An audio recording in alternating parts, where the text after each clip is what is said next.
होय मित्रांनो, गेल्या मीटिंगमध्ये एसटी कर्मचाऱ्यांच्या कृती समितीकडून 7,000 रुपयांची मागणी करण्यात आली होती आणि हे कृती समितीचा plan A, plan B, plan C अशा प्रकारचे प्लान आहेत. 7,000ची मागणी जी तुम्ही म्हणता ना, फक्त 7,000 हे तसं नाही. त्यातला एक प्लॅन होता, त्यातला म्हणजे A B C D plan जे असतात.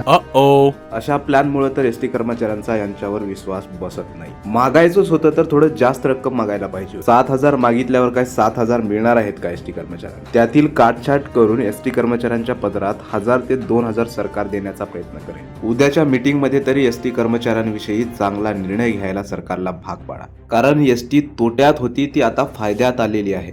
तोट्यात असलेली एसटी फायद्यामध्ये आली. कृती समितीच्या नेत्यांनो, या गोष्टीचा तुम्ही फायदा घ्या. सरकार आपल्याला दरवेळी म्हणत होतं की एसटी फायद्यात आल्यावर तुमचे जे काही मागण्या आहेत ते मागण्या सोडवण्याचा आम्ही प्रयत्न करू. आता एसटी फायद्यात आलेली आहे. जे काही घेता येईल तेवढं सरकारकडून घेण्याची वेळ आली आहे. अहो, तर वीज कर्मचाऱ्यांचा पगार अगोदरच सरकारी कर्मचाऱ्यांएवढा होता, तरी देखील निवडणूक तोंडावर आल्यामुळे एका बैठकीमध्ये वीज कर्मचाऱ्यांचा पगार 19% मूळ वेतनात वाढ करून घेतलाय. वीज कर्मचाऱ्यांसाठी ही खुश खबर आहे, कारण तिन्ही कंपन्यांच्या वेतनात भरघोस वाढ करण्यात आलेली आहे.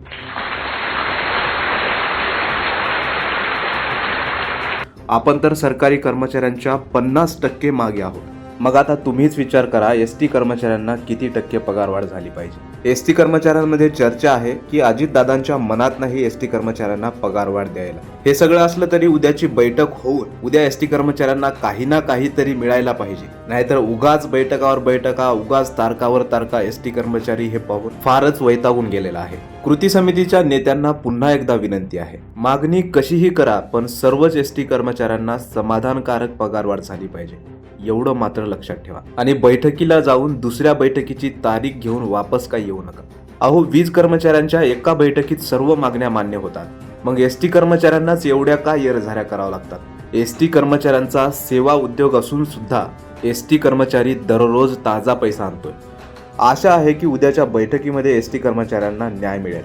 बघूया उद्या काय होते ते. मित्रांनो, व्हिडिओ आवडल्यास व्हिडिओला लाईक करा आणि तुमचा आवाज उठवणाऱ्या या चॅनलला एकदा सबस्क्राईब करा. हा व्हिडिओ सर्व एसटी कर्मचाऱ्यांपर्यंत पोहोचला पाहिजे याची काळजी घ्या. धन्यवाद.